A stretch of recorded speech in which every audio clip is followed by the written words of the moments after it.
Nah, ketika manusia memilih kafir, itu haknya. Maka Allah berikan kebebasan sepenuhnya kepada manusia yang memilih kafir untuk menjalani kehidupan ini semau dia, semau hawa nafsu dia. Allah berikan kebebasan sepenuhnya. Silakan baca di dalam Al-Quran atau di dalam hadis Rasulullah SAW. Tidak akan pernah kita temukan satu ayat, satu hadis di mana Allah mengatur kehidupan orang kafir. Orang kafir diberi kebebasan sepenuhnya, mau berbuat apapun di dunia ini. Tinggal dia harus menanggung resiko pilihannya itu di akhirat nanti. Tapi kepada mereka yang memilih beriman, hilang sudah kebebasan ini sepenuhnya. Karena seorang mukmin, dia dituntut untuk Islam. Akar katanya adalah aslama, berserah diri. Yang beriman kepada Allah, dia harus menyerahkan dirinya sepenuhnya kepada Allah. Sepenuhnya dia siap untuk diatur hidupnya oleh Allah Subhanahu wa Ta'ala. Tanpa lagi dia mempergunakan akalnya untuk bertanya, mengapa Allah wajibkan saya berbuat ini, kenapa Allah haramkan saya melakukan ini.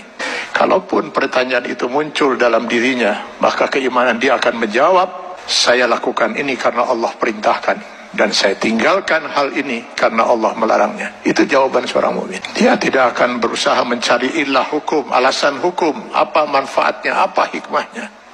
Karena keimanannya akan mengatakan, semua yang diperintahkan Allah pasti ada manfaatnya.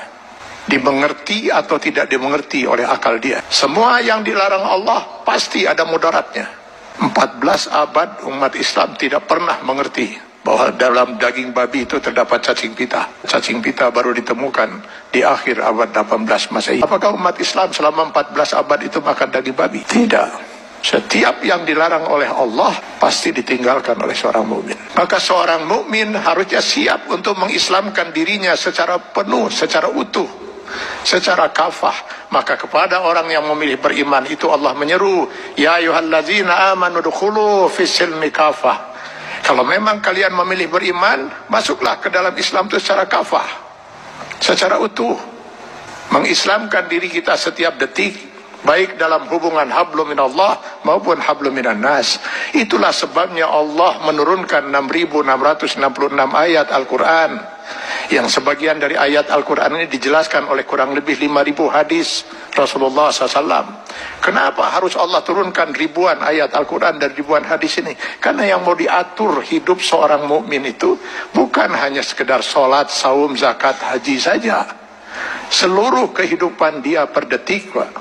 Mulai dari masuk WC, keluar WC, sampai mengatur kehidupan bermasyarakat, bernegara. Ini kalau dia mau milih beriman. Kalau tidak mau diatur hidupnya, jangan milih beriman, milih kafir. Pada orang-orang yang berfaham sekularisme, liberalisme, yang ingin memisahkan agama dari kehidupan, saya sering mengatakan, kenapa repot-repot harus menolak sebagian aturan Allah? Pilih kafir, Anda bebas sebebas-bebasnya. Kalau memilih beriman, sudah hilang kebebasan itu.